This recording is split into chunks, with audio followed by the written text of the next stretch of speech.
Hey everybody, welcome back to Record-ology. Okay, I've got a surprise for you. I recently inherited a whole stack of records, and I'm going to share it with you. Let's see what we got. Let's see what's in there, you guys. This is the essence of record archaeology. You're not going to want to miss this. Come out tonight, can't you come out tonight?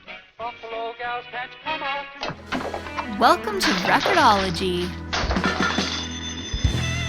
I've only seen these very quickly over a year ago, so I have no idea what's in here. I remember there being some 80s stuff, some super high-end and kind of weird format stuff, so I'm excited to see what we got.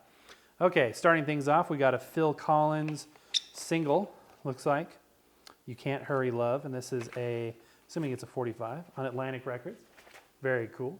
We got a lot of 45s, a lot of them without sleeves.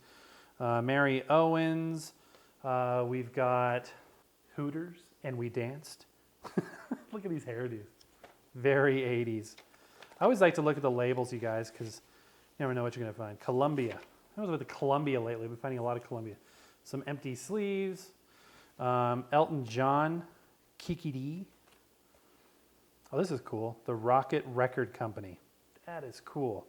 Don't Go Breaking My Heart. Snow Queen. Really interesting. Oh, that's a cool record. That is super cool, you guys. I'm going to set that aside. That might make a good thumbnail. All right, we've got Epic Record Label, 99 Red Balloons, Nina. I'm going to pull some of these aside so we can kind of fly through these. Again, extremely 80s. Starship, We Built This City. Oh, this is cool. This is really cool. Oh, that's neat. I love those colors. Takes me right back to my childhood. And I mean, these sleeves don't line up at all with, you know, what they are necessarily. This one does. EMI, Rocky Burnett, Bobby Sue. Very cool. Look at this. Golden Wing, Dave Dudley. Let's see here. Book and Record, a Peter Pan record set. Always love those. Hope you enjoy me touching the playing surface. Pointer Sisters, again, 80s. Primarily what we've got here. Glenn Campbell's William Tell Overture. That would be, I remember him playing that on the guitar. He was an amazing guitar player. Not a lot of people remember that. More Elvis. You'll Think of Me. I've got quite an Elvis collection. I had to do a show on the Elvis, mostly 45s I've got. Johnny Cash, Boy Named Sue, San Quentin. Blood, Sweat, and Tears. A lot of Columbia. Man, there's a lot of Columbia out there. Herman's Hermits on the MGM label. Super interested in quality music? That's the record for you. And we've got a bunch more, you guys. I'm just going to try and skip through this because Tracy Ullman.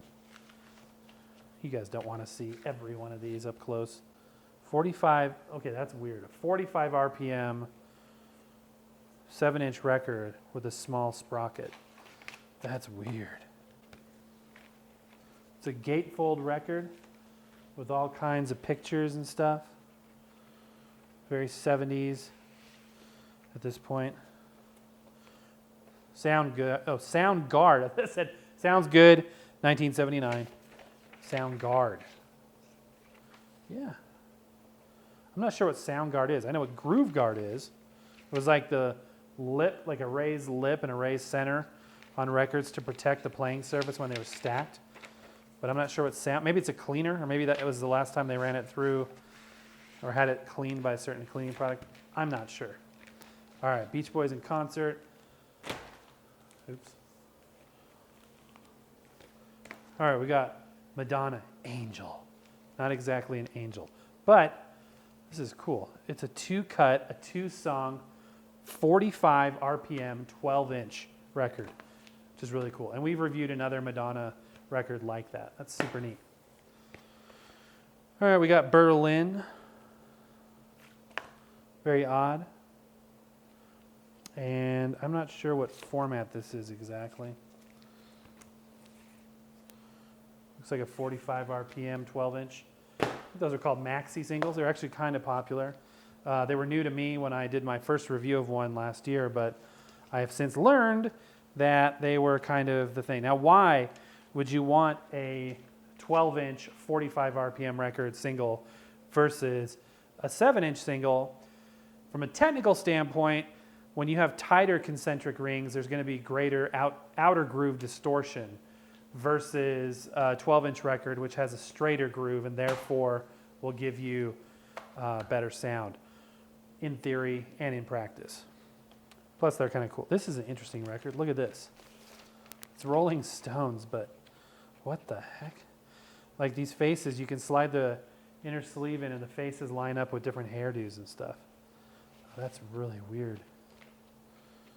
Not a huge Stones fan, one way or another, really, but that's cool.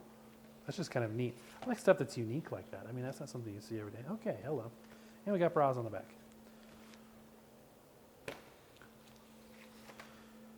Here's Blondie, the corner cut off. Usually those were cut off because they were like some sort of marketing promo. Even CDs. Remember CDs that had like the corner of the case drilled through? Hoping for a colored vinyl record, you guys, or a picture disc. The B-52s. It's got Love Shack on there. Nope. If any band was going to have colored vinyl, don't you think it'd be the B-52s? Just plain black vinyl. What the heck? More Blondie. Parallel lines. That hair, though. Oh, Sean Cassidy. Heartthrob right there. See the wear ring from being stacked? This reminds me. I found what might be a picture disc I need to show you guys. It's either a picture disc or made to look like a picture disc. Boston.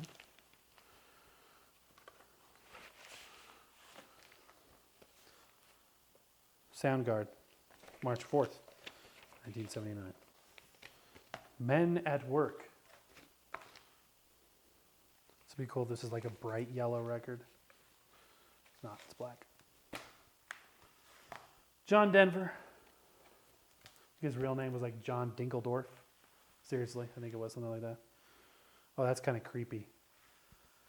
Because, you know, he crashed a plane in California and the land looked a lot like that from the pictures I had seen. Interesting. Sad story. Great talent. Thank God I'm a Country Boy. That's a good song. Don't think it's on there. More John Denver. This is a gatefold record again. Oh, John Denver records are gatefold. Earl Scruggs. Again, you guys, if you think you know all the great guitarists in the world, check out Chet Atkins, Earl Scruggs, these guys. I mean, these guys could pick like crazy. Columbia release.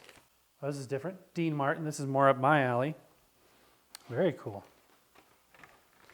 No sleeve. Ooh, Reprise Records on Sinatra's label. More Dean Martin here. Dean Martin's greatest hits. Really cool, guys. And finally, what do we have here? George Carlin. All right. This record contains 7 words you can never say on television. Hearing it could infect your mind, curve your spine, and lose the war for the Allies. The bonus record in here. What the heck is this? Look at this. B-52's ticket. Stuck to this record. What is this? This is a B-52's record. This B-52's record was inside the George Carlin. Hold on, let's peek at George Carlin, see if it's got anything interesting in terms of record color or anything. Whoa, look at that. It's not something you see every day, you guys. This label is actually a sticker, and it's coming off. The other side is good, but this side, not so much. Now, here's something you may or may not know. I learned this recently myself. Some records aren't made out of PVC vinyl. They're actually made out of styrene. Basically the same stuff like a styrofoam cup is, but super condensed. Usually styrene is used for 45s, but I've heard of it being used for LP albums, 12-inch records as well. And one of the side effects of that is sometimes the labels do this. So I wonder if this is a styrene record. But still cool, you guys. Still cool. All right, you guys. I hope you enjoyed that. That was an interesting collection. Definitely some records that we're going to hold on to there. Some we're going to pass on to other collectors. Let me know what you thought. Let me know if I passed over any treasures that I should definitely hold on to, you guys. All right, guys, I hope you enjoyed that show as much as I did. That is the essence of Record-ology. That is true record archaeology. I hope you enjoyed it as much as I did. Tell me down below in the comments about some of the cool records you've found recently, or some tips and tricks that you have for finding cool records. As always, guys, happy record hunting. God bless. We'll see you next time. Now you can follow Record-ology on Instagram and Twitter. Follow us at Record-ology1938 today. Make sure to subscribe to both Instagram and Twitter because we will feature unique content on each platform.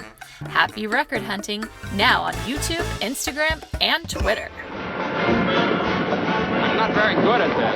Neither am I. Okay, what can we lose? Thank you for watching Record-ology Deluxe. Don't forget to subscribe and watch our midweek show Record-ology Express on Wednesdays.